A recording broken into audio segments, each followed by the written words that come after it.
শখের তোলা যখন ৮০ টাকা হয় তখন কিন্তু এরকম ৫ কিলোমিটার রাস্তা হেঁটে তারপরে শখ পূরণ করতে যেতে হয়।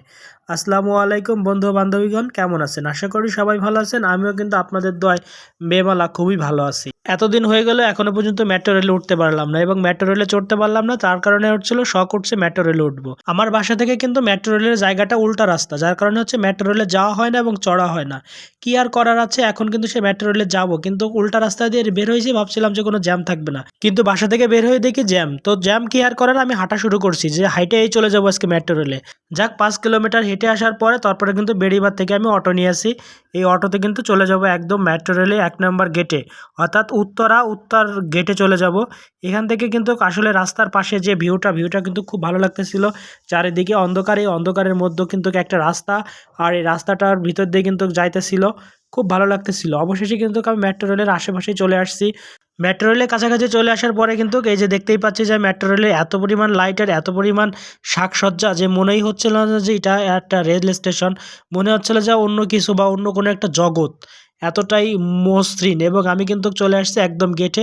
এখান থেকে বেড়িবাঁধ থেকে আমার মেট্রো রেল পর্যন্ত ভাড়া নিয়েছে কিন্তু 30 টাকা, জন প্রতি 30 টাকা।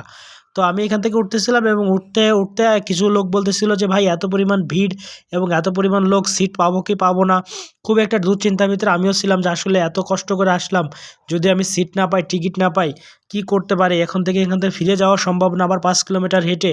অবশেষে চলে গেলাম ভাইদের সাথে সাথে, কিন্তু আমি মেট্রো রেলের মেন যে টিকিট কাউন্টারের দিকে চলে যাচ্ছি।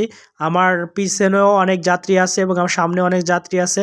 আর এই দিনটা ছিল বৃহস্পতিবারের দিন। আমি জানি না বৃহস্পতিবারের দিনই এত ভিড় হয় কিনা এবং অন্য দিন কম হয় কিনা।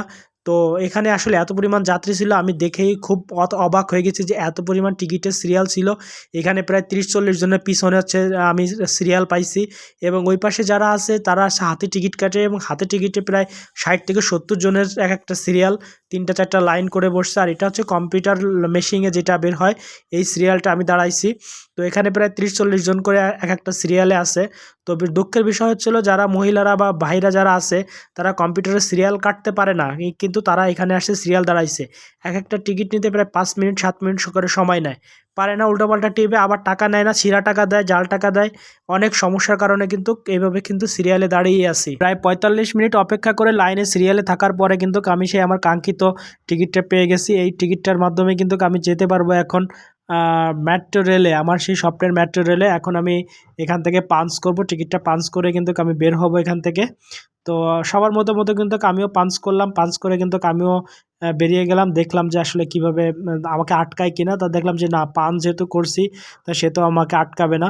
তো এখান থেকে আমি দেখলাম যে না, সবাই কিন্তু মেট্রো রেলে ওঠার জন্য হুড়হুড় করছে, কারণ একটা ট্রেন আসছিল। তো আমি আর এত তাড়াহুড়া করিনি, কারণ যেহেতু আমি যাবো আর রিল্যাক্সেই যাই, এত তাড়াহুড়া কিন্তু ভালো না। তো আমি চুপচাপ করে আস্তে আস্তে কিন্তু লিফট সিঁড়িতে উঠে গেলাম। এখান থেকে কিন্তু লিফট সিঁড়িতে কিন্তু আস্তে আস্তে যাইতেছিল।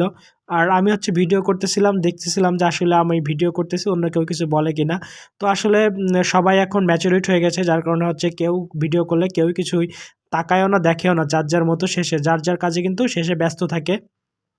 তো আসলে এটা ট্রেন স্টেশনে এসে যা দেখতে পারলাম যে আসলে এটা বাংলাদেশ না, এটা বিশ্বের কোনো উন্নত রাষ্ট্র, যেটা জাপান, যেটা জার্মানি, যেটা হচ্ছে আমেরিকা, তার থেকে উন্নত রাষ্ট্রের মতো এরকম করছে। আসলে বাংলাদেশের এত বড় একটা পরিকল্পনা এটা আর কোনো সরকার এই পৃথিবীতে আর করতে পারবে না। এত বড় পরিকল্পনা, এত বড় কাজ কেউ করতে পারবে না। তো যেটা করছে আসলে বাংলাদেশের মানুষ কিন্তু শুকরিয়া করে না। তো অবশেষে চলে আসলাম কিন্তু আমি মেট্রো রেলের এখানে। এখন আমার কাঙ্ক্ষিত ট্রেনটা আসবে, আমি ট্রেনের অপেক্ষায় আছি। অপেক্ষা করতে করতে কিন্তু শেষ, আমি দাঁড়িয়ে আছি কখন ট্রেন আসবে, কখন ট্রেন আসবে। তো আমি ভিডিও করতেছিলাম এবং ট্রেন কিন্তু আমি একটা দেখতে পাচ্ছিলাম যে ওটা ঠিকঠাক করতেছে, ট্রেন আসবে। এখন এই মুহূর্তে কিন্তু ট্রেন চলে আসবে। ভালো থাকবেন, সুস্থ থাকবেন, আল্লাহ হাফেজ।